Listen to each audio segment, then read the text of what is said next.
Mental Health, the Up&Up. We're trying to make mental health care clear, helpful, and maybe even fun. We're chatting with licensed therapists, but this is not therapy. These are simply thoughts and ideas for you to discuss with your own therapist and to help you on your journey of complete wellness. Hi, and welcome back to Mental Health, the Up&Up. I am Anna, your host, and we're here to talk about mental health stuff.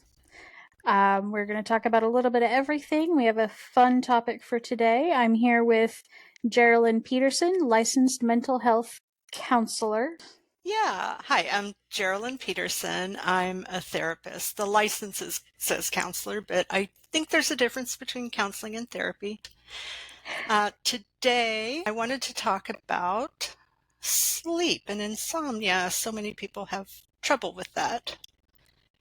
Yes. Me. Oh, you have trouble with it? You're saying you have trouble with it? I get it. Anna was raising her hand, yeah. I was Was there just like, telling you have my something to say? husband. I was just telling my husband yesterday, I'm like, I've been sleeping really heavy, like through the night, and it feels really weird. I don't know what to do with this. I don't know if this is a better place or a worse place right now. Uh-huh. So, Actually, even though we didn't practice that, that's a perfect setup. So I'm going to kind of break this sleep concept into three areas, and one is just information about sleep that a lot of people don't know, like what do you do about deep sleep?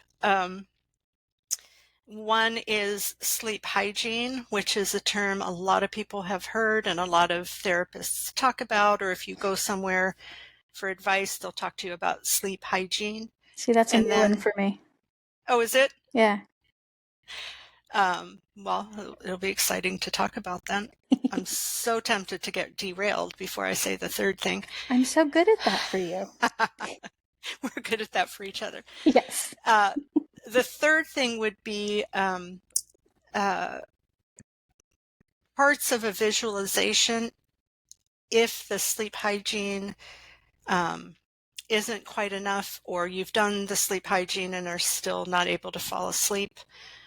Things to do that are helpful regardless actually of whether you fall asleep. It should help you fall asleep, but even if you don't fall asleep, it's going to help your brain get some rest. So should we start with just the general info about sleep? yeah. Okay, so one thing is that, Anna, are you an early bird or a night owl? Night owl, 100%.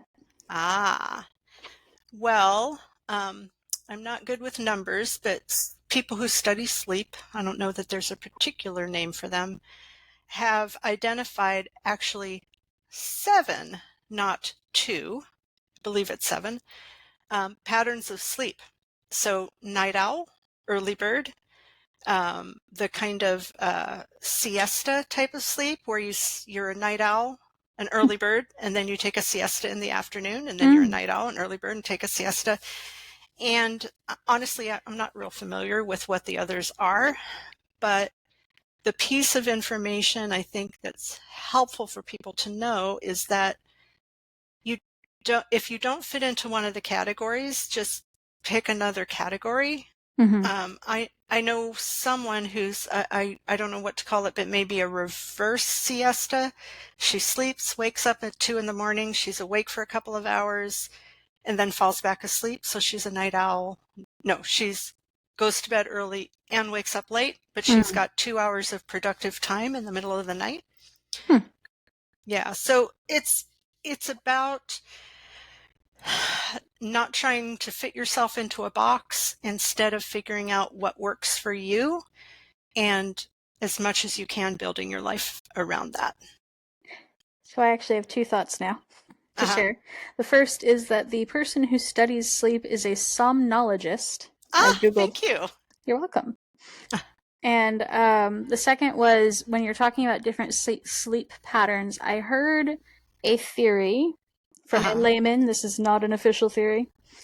Well, a theory can be from anyone because it's just a theory. Indeed. Okay, go ahead. I heard this theory that part of the neurodivergence quirks that we see, like, for example, ADHD, Uh-huh. ADHD people tend to have insomnia as we understand it. Ah, And that's because they were the people genetically who were the night watch when we were all living in camps being hunter gatherers. So a that was the hundred theory I heard. percent. So somnologists agree with your theory, Anna. Oh, well, that sounds Yes, cool. the explanation, the theoretical explanation that they've come up with for so many types of sleep patterns is so that somebody is awake 24 hours a day Mm, to check out for saber-toothed tigers, tires. saber-toothed tigers, saber-toothed tigers attacking the camp.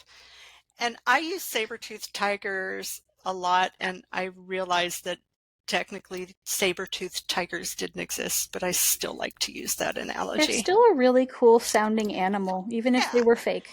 yeah, yeah. Misunderstood. Let's say misunderstood. Misunderstood. Yes.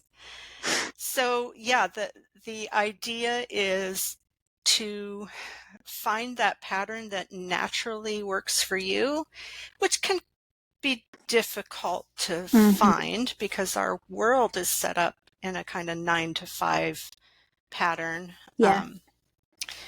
This is one of the side effects of the Industrial Revolution in a lot of ways is that since we've been relegated to doing life on this very specific pattern in order to get the things done in the factory and in the cities, our natural biorhythms tend to get overridden a lot, Hmm. including sleep. Yeah. Um, I want to go off on the Industrial Revolution and what it did to people. I'll make a Um, note. That'll be next podcast. yeah. um, the way they figure out people's natural sleep patterns, Mm-hmm. and if you're able to do this, go right ahead, but is to put them in a cave deep underground so that they have no access to light, the changes in the sun rising or setting, or noises or anything like that. And also have a team of people to track them and to vary their work cycle so that they also they can't kind of monitor time based on who's on schedule, Mm. Eh, super complicated. Yeah, I Sensory don't, deprivation to find your natural biorhythms? kind of, yeah. Okay. They've found that the 24-hour sleep cycle is pretty ingrained in Mm-hmm. people. Um, Actually, it's a little bit longer than that. They're not sure why. It's like 24 to 25 hours, but yeah, it stays pretty close to that. Um, and that's how they've kind of figured out these, 7 different patterns of sleep that people just naturally do. Yeah. Um, the other pattern that happens in sleep is that most people have heard of REM sleep or deep sleep, Yeah. um, light sleep. Everybody has a pattern of those, and we have about 4 to 7 or 8 per night. Mm. Okay. So it's also helpful to know that pattern to see what yours is. Mine happens to be about 55 minutes where I'll go to light sleep, and that's a little short, um, like on On the average. average, yeah. Yeah, it's when people talk about averages, most people seem to interpret that as like a goal to be right, and it's not. It's like height. There's This nothing. this Yeah. this has been one of my high horses. Having worked so much with children and child development, is Ah, oh, but they're below average or they're above average on this. The average literally is just the middle point on the range of everything it can healthily be.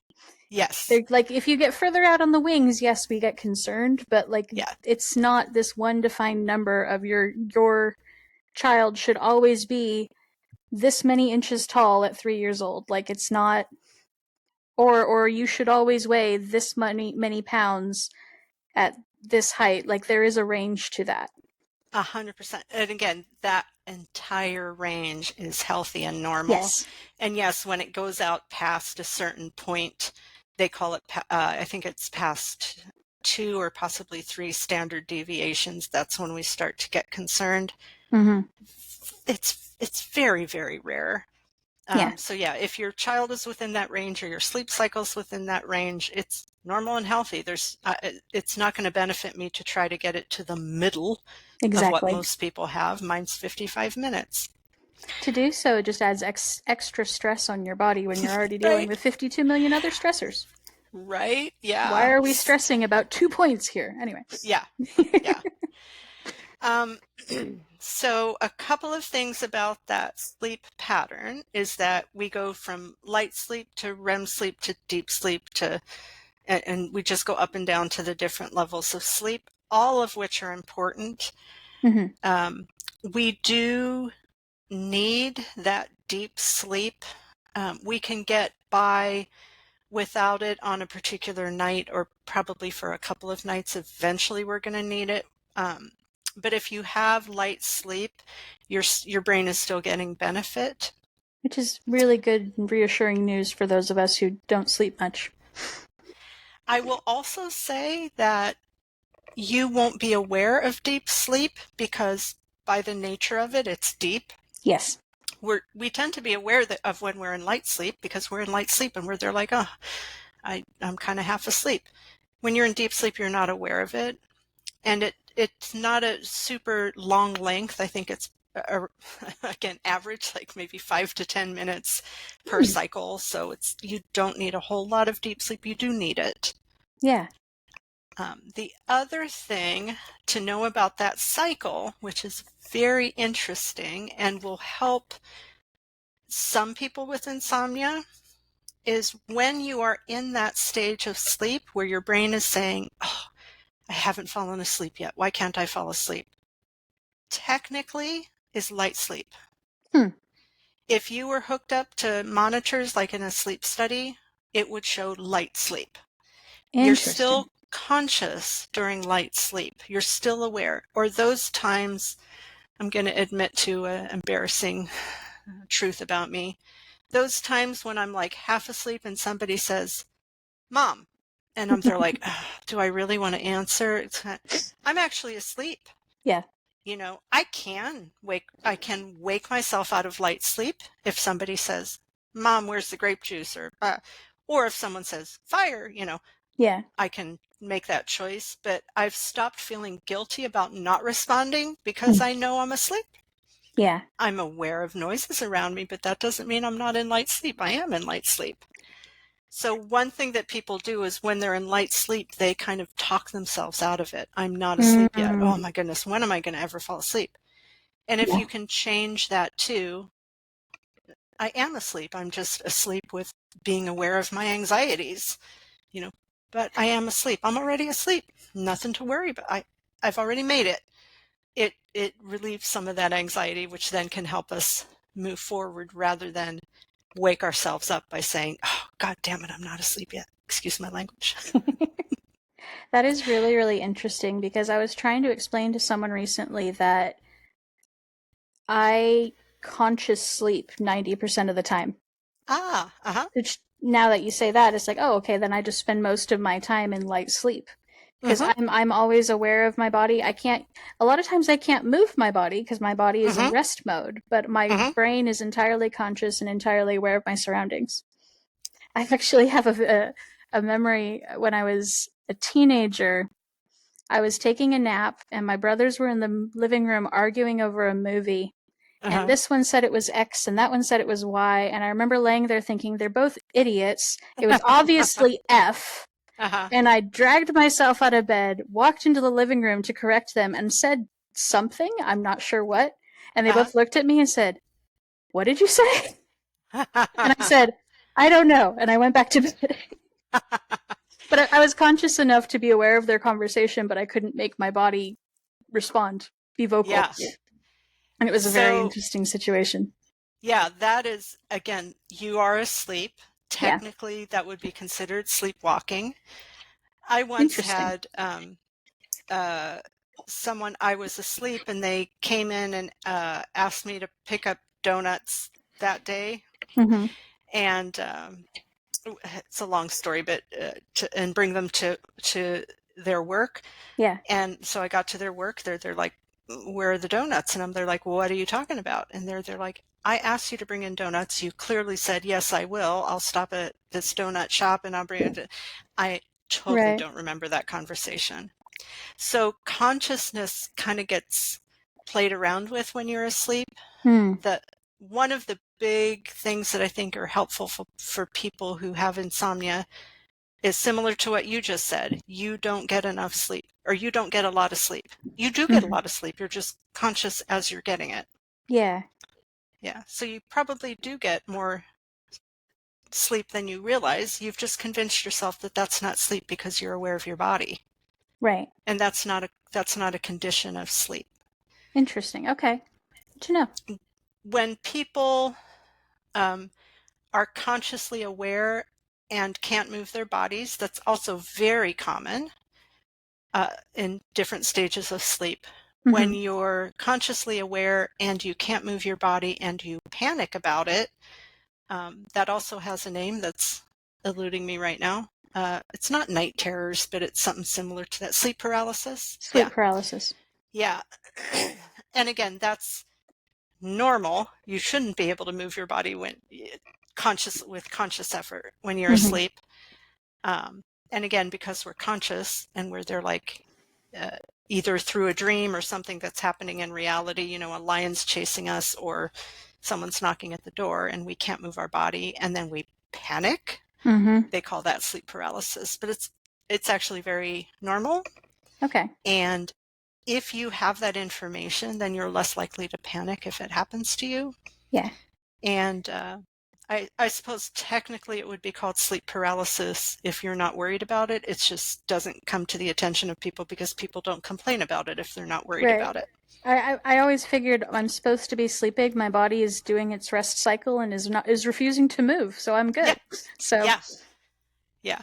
yeah. So another thing about that cycle that can be helpful is that if you wake up during a deep sleep, you're going to be groggy. Those are the days that we wake up and where they're like, oh, I know I got X number of hours of sleep. Why am I so tired? Hmm. Versus the times we wake up and the alarm goes off and we don't even bother hitting the snooze bar. It's just like, oh, time to get up and we're awake.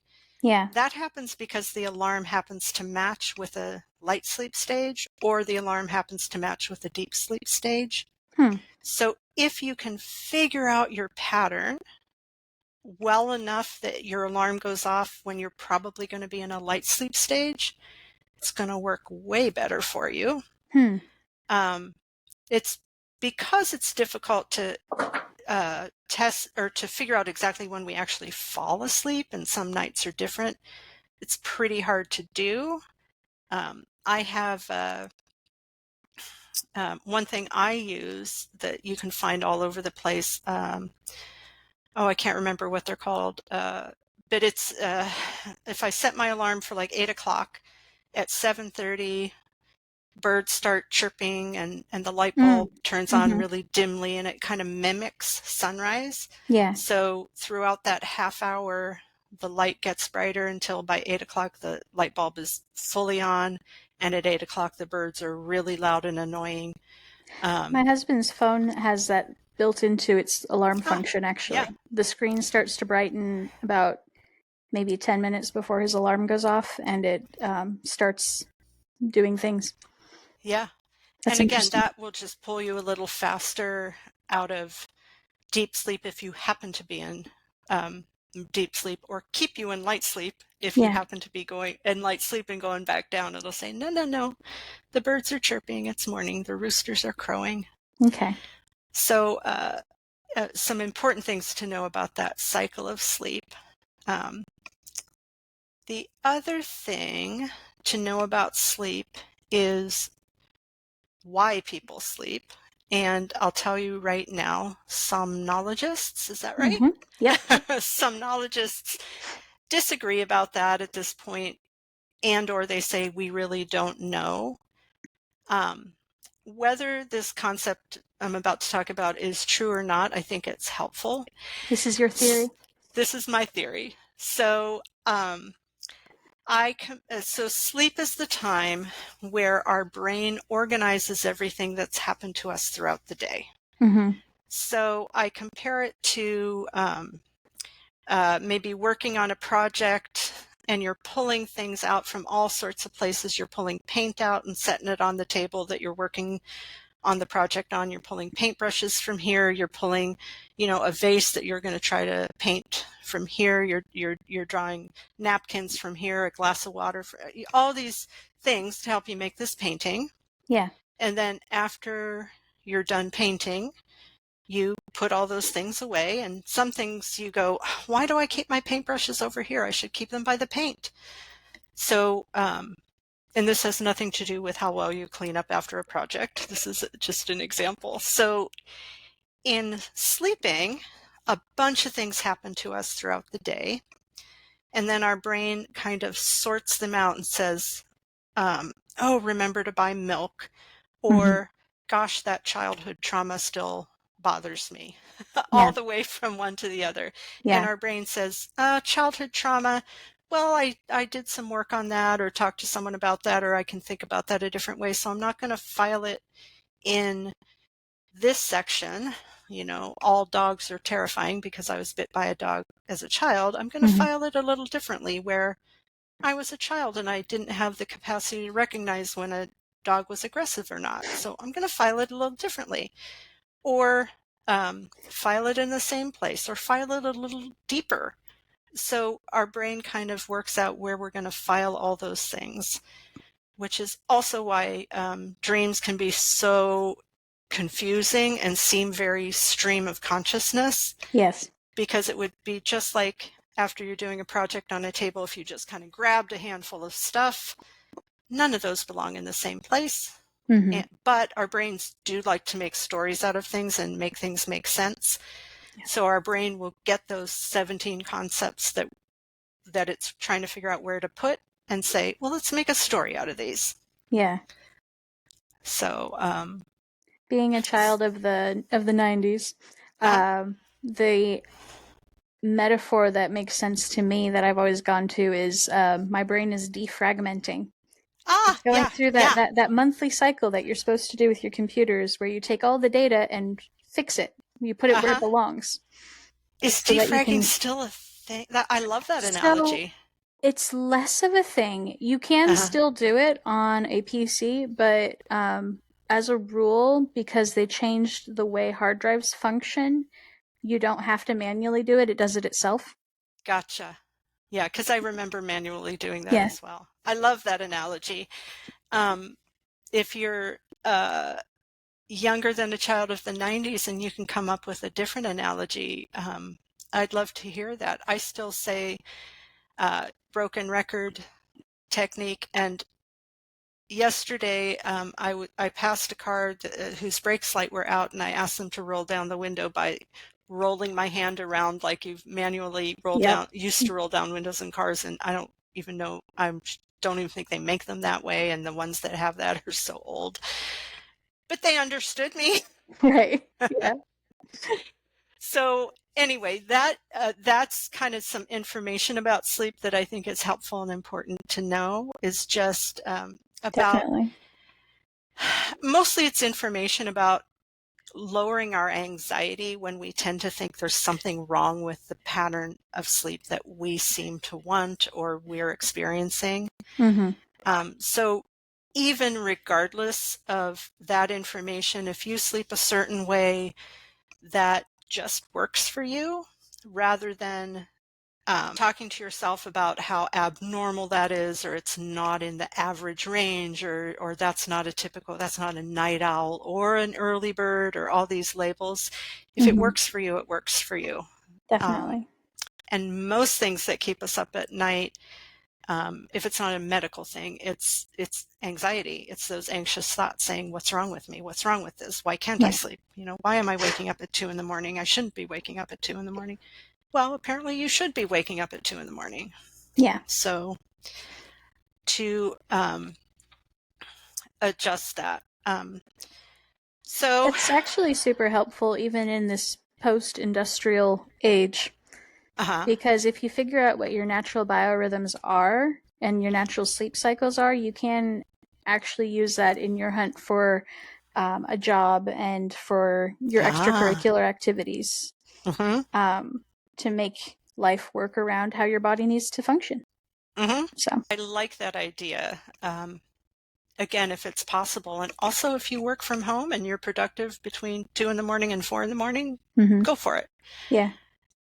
You reminded me of one other piece of information about sleep, and that has to do with changing sleep cycles. Like if you go from a day shift to an afternoon shift, or an afternoon shift to a night shift, or a day shift to a night shift, which sounds like you're moving backwards, Yeah. our bodies always adjust a little bit better if we try to lengthen the time we're awake and um, then trying to shorten the time we're awake. So if we go from working from 8 in the morning to 5 in the evening, so we're sleeping from 9 to 6, Mm-hmm. and we go from working from 9 to 6, it's better for us to stay awake for that long period of 24 plus 8 and then Oh, I see. sleep than to go backwards and try to say, I'm gonna work, my last day working 9 to 5, and then I'm gonna sleep for until I have to go to work at 10 p.m. Our body just tends to not want to sleep early. It's almost And like overwriting the system so it can reboot. yeah, Again, yeah, too many yeah, computers. yeah. And quickly, I did mention if physical conditions, there are physical conditions that cause insomnia. We're not going to cover that today, and I'm not. I don't know enough to cover that, but there Mm-hmm. are some real specific physical conditions that that you might be experiencing if you have insomnia. So it's worth kind of looking at, and your doctor should know. Sometimes magnesium levels affect it, or actually, I'm not sure what else, but what most doctors, therapists, friends will then talk to you about if you can't sleep is sleep hygiene. And what that is basically having a consistent pattern of behavior before bedtime so that Mm. your brain kind of says, oh, you've done A, B, C, D, and now E is falling asleep. So sleep hygiene is nothing more than keeping that very consistent, or as consistent as you can before bed. So if it's brush your teeth, put on your PJs, do 10 jumping jacks and then go to bed, always do it in that order. If it's do 10 jumping jacks and then brush your teeth and then whatever else I said, always do it in that order. Putting on your PJs, that's what it was. Always do it in that order before you go to bed. And our brain learns super well like that. Okay. And everybody who drives a car knows this because we all have our patterns of getting into a car, and we know some people put on their seatbelt first and then adjust their seat, or turn on the car. I turn on the car and then I put on my seatbelt, and it just becomes very automatic. And I never forget anything because I do it in the same way Hmm. every time. So there's a lot of things involved in sleep hygiene, a lot of details in it, but basically it's doing the same thing in the same pattern at night. So your body kind of naturally fills in that, oh, now you're going to go to sleep. Okay. There are many people who have all that information and who do sleep hygiene and still suffer from insomnia. So I want to talk real quickly about the components of a visualization exercise or a thinking exercise to do that will help even if you've done the sleep hygiene. You look super excited. What are you thinking, Anna? I'm thinking of Mind Palaces from Sherlock. Ah, yeah. So it's, yeah, same kind of concept. Okay. So I'm going to ask you, Anna, what do you hear or what do you think of for like kind of off the cuff, quick, you can't sleep, you should do this? what The comes to standard mind? one is counting sheep. Yep. Yeah. Yeah. Count backwards from 100. Yep. There's a lot of Which kind they of do like, when you're going under anesthesia. uh-huh. And again, well, I'll get to that in a minute. There's also a lot of things, a lot of pieces of advice like, well, why don't you just stop worrying? Or why don't you just fall Just close asleep? your eyes. Just be Yeah. asleep. So a lot of the advice is about things that either we're already doing Mm-hmm. or things that we know we need to do. We just don't have the steps to do them. Yeah. So because most of our inability to fall asleep has to do with some sort of anxiety or some sort of response to a pattern that's saying stay awake rather than fall asleep. It's often helpful to have a visualization or a thought pattern that has 4 pieces to it that can help you fall asleep, or regardless as to whether you fall asleep, it's going to help you get some rest anyway. Okay. So one of the concepts about counting sheep is repetition. Repetition or boredom, things Okay. that just our brain does over and over again and gets bored with. So that's one component. What are you thinking? I'm thinking that boredom usually spurs creativity, which doesn't sound restful to me, but keep going. And it does. Boredom does spur that. It's not going to happen immediately. The reason why that, one of the reasons why that works is that it kind of fuels your dreams, which is where Okay. you're more than welcome to be very creative. And a lot of people wake up in the morning with aha moments. Oh, I know that how to write that poem, or I know what I want to do, to organize my kitchen, or I've, cured cancer. Probably Right. not that dramatic, but that idea of boredom being um, spurring that kind of creativity Okay. falls right into the sleep pattern. We are Hmm. creative in our dreams. So repetition is one. The other part of it is any kind of downward pattern. So if we count sheep, the sheep should be running away from us, not towards us. Hmm. If we count, we should be counting down, not counting up. And it's very, if I just use counting as an example, I can go 1, 2, 3, 4, 5. It's really hard to go 5, 4, 3, 2. I want to go 5, 4, 3, 2, 1.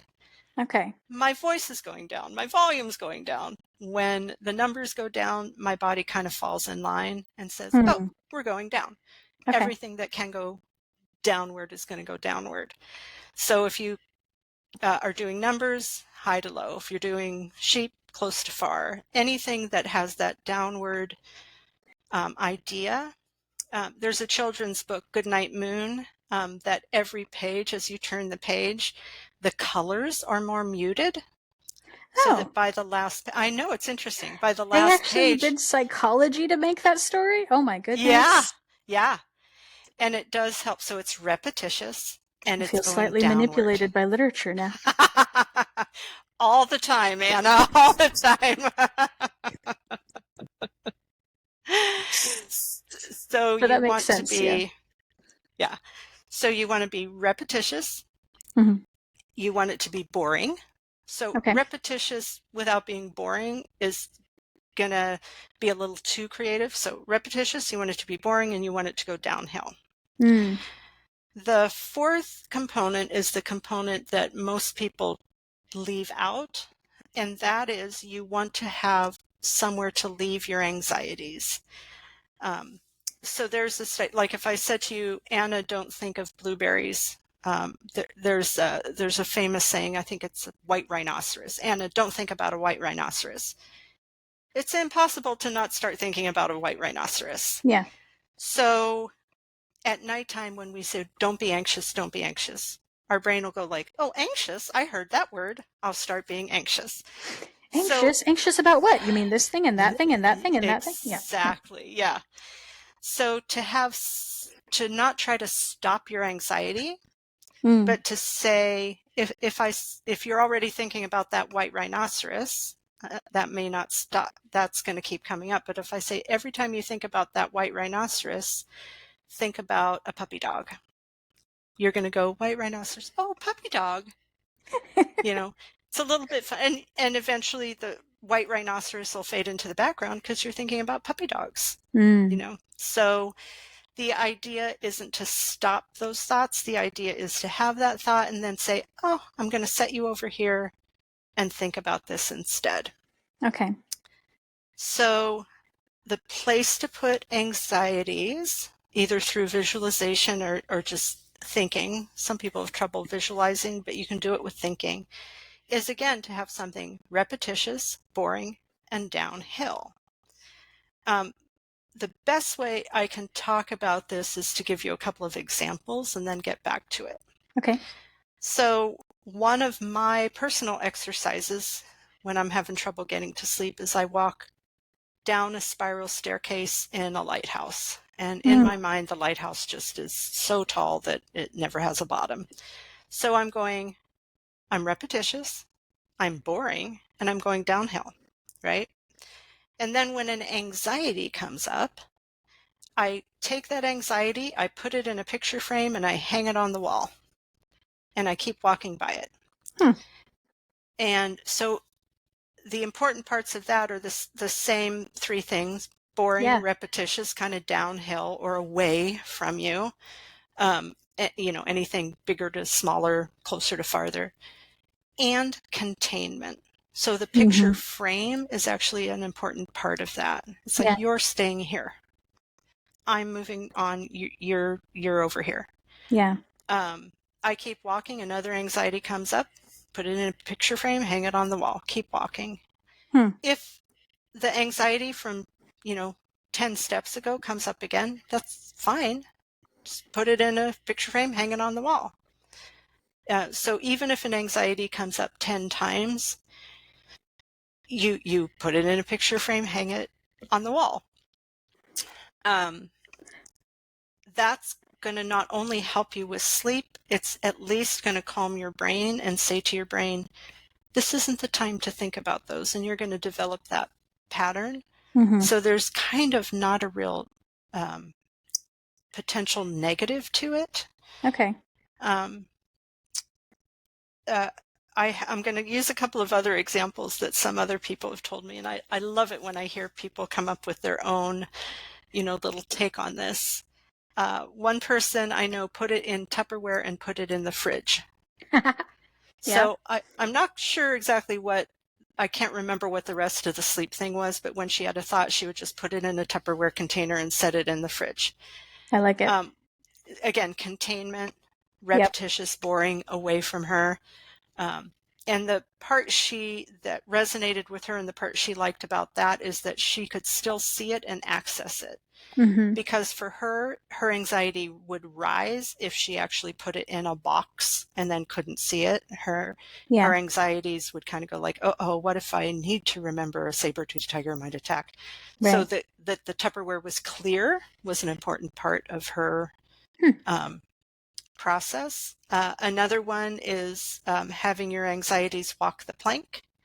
Again, repetitious, boring, downhill, and contained. You're not on my boat. You're in the ocean. Is contained our fourth point? Yes. Okay. Yeah. I forgot to write it down. I'm just making sure. Yeah. I was writing them as we went to make sure we hit them. Okay.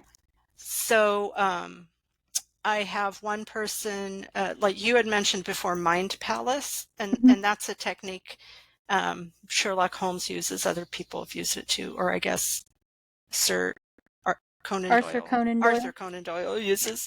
And that's like if to store memories and information, to have a place, a visualization of a place in your brain. Yeah. So that if you're trying to remember something, you say, I'm going to look behind this door and it will be there, or I'm going to look in this cupboard and it will be there. Yeah.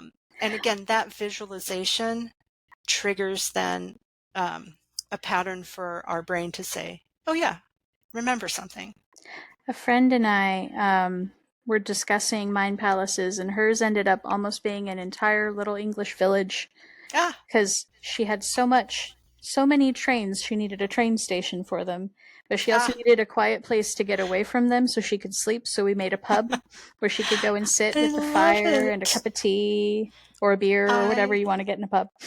Actually, a train would be also a great kind of repetitious, boring, away from Yep. you place for her anxieties. If she could just toss a box onto the next train car, or have someone, uh, a train hopper. I don't know what they're called, but a person, Hobos? jump. I don't know what the The politically correct term Yeah, is, but I think hobo comes from Hoboken, which is a city. But anyway, yes, it way is. off topic. Yeah. So yeah, someone jump on that train and kind of speed away. But you want to make it personal. Yeah. Um, I, Another example, what a lot of people use is things like shelves or boxes, and you've heard the term, shelve that idea, Mm-hmm. or let's Put a box that cork in up. it. Oh my goodness. If you're a wine connoisseur, I would love that. Oh my goodness. So you put your thought in a bottle of wine, cork it, and put it in that wine cellar, which is always a cellar. It's never a wine attic. Mm-hmm. Uh, I love that idea. So again, if that thought comes up again, it's it's no different than a new worry. You still sometimes you want to have 10 of the same wines. Yeah. Still put it in a wine bottle, put a cork in it, put it in the cellar. Yeah. Um, uh, I have a one example I have is someone who would put their thoughts in boxes and then push them to the back of their brain, kind of like you would push things to the back of a closet that you're not going to use. Yeah. Um, However, her technique for having them not come out again is to fill the boxes with puppies so that her anxieties are busy playing with the puppies Ah. and wouldn't bother her again. Because would you, if you had the option, Anna, of annoying someone or playing with puppies, wouldn't you pick playing with puppies? The puppies win every time. So, and that's just an example of personalizing it. Mm-hmm. If you hate puppies, that wouldn't work for you. Or if True. you don't care about puppies, that wouldn't work for you. If you're a football player, you know, write your worry on a football and throw the football far down the field. And you're supposed to be doing that, practicing football anyway, and try to make it into the barrel, um, but anything that kind of speaks to you, or is familiar to you, that's going to work a little better. Yeah. And you're going to like it better. So that visualization piece, to include that anxiety, contain that anxiety. Mm-hmm. So if you were throwing footballs down a football field, I would either visualize, I know sometimes they have like a ring or something that you're trying to get the football into Mm-hmm. to contain it. Or it could even be like the 20-yard line. All the footballs go past that 20-yard line and they're contained beyond that 20-yard line. But some concept of containment, Okay. some repetition, some boredom, and some downward or far or smaller concept. Even if there's not a way that the containing the anxieties won't work, because by the nature of repetition and boredom and downward, that's what your brain needs to rest. So your Mm-hmm. brain is going to benefit just from that repetition. Even if you don't believe you're falling asleep, or even if you don't technically fall asleep, that repetition is going to kind of free up the rest of your brain to do the work that it needs to do, that we do when we're asleep. Hmm. So those are some information, and then a little bit on sleep hygiene, and then a kind of process, visualization or just thinking process that usually helps us fall asleep. But even if it doesn't help us fall asleep, it creates a pattern. It creates the situation in our brain that is so similar to sleep that the rest of our brain can kind of put all those project pieces away. Yeah. That's my kind of, I think, what helps most people with insomnia. as I'm talking right now, I keep thinking of different things that you can use for that downward thing. And I just saw the plant behind me that's downward, and I'm thinking like, oh, you could like, Vines. yeah, vines crawling, going downward, or, um, a lot of like ideas of like putting things away. Another one I use is actually a file cabinet. Um, Mm, when you were talking about the village, that came to mind because the village keeps going big is big. yeah. My file cabinet, it's not a mind castle. It's not a castle. It's a file cabinet, but Hmm. it can go on forever. It can contain everything, and there's always that file in there. I started summing up and then got distracted with all the little things looking around. Oh, it could be this. It could be a roll of tape. It could be just looking at uh, my One of desk behind the me. one of the physical things that I've done to help with my insomnia that follows the exact same premise is intentionally relaxing my body one piece at a time. Uh-huh. And I've noticed, I didn't notice till you mentioned it, but I noticed that when I start at the top of my head and work my way down, so my head, then my shoulders, then my arms, then Mm-hmm. my torso, Mm-hmm. I never make it to my feet. Yeah. But if I start at my feet, then Yep. I don't fall asleep, number one, and then I get distracted about halfway through, or I'm like I'm at my knees and I'm like, oh wait, Yeah. that thing over there. Yeah. So that's so, but again, moving downward. Downward. Yeah. Yeah. And yeah, a lot of relaxation techniques start with your head, and a lot of energizing techniques start with your feet. Interesting. Yeah. It's like get grounded and now wiggle your toes and kind of, yeah. Mm-hmm. So anything with those components, and mostly with everything we're going to talk about, what works for you is what works for you. There's a lot of things that may work for 99% of the world, and if it doesn't work for you, don't do it. And if what works for you is starting at your feet and going to your head, go ahead and do that. Yeah. So these are concepts that are a place to start to find your individual thing that's going to help you fall asleep and enjoy sleep. And sometime we'll have to talk about that phenomenon that happens to a lot of people when they are sleeping and they dream a joke. My goodness, that joke is so funny, and then I'll say it out loud, and it's something like red cardboard, and they're like, "That's not funny." But it was so important in the dream. It was Yes, yes, hilarious. yeah. Yeah. And again, that's your brain categorizing things. And yes, people sometimes do. There's kind of some famous examples of people who have written a song asleep and then woken up and written it down really quickly. Yeah. Sometimes they make sense, sometimes they don't.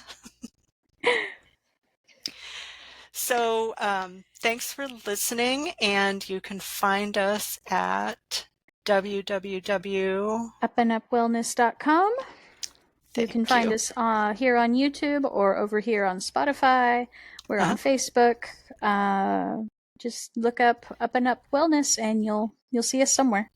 All right. Take care. We'll see you next time.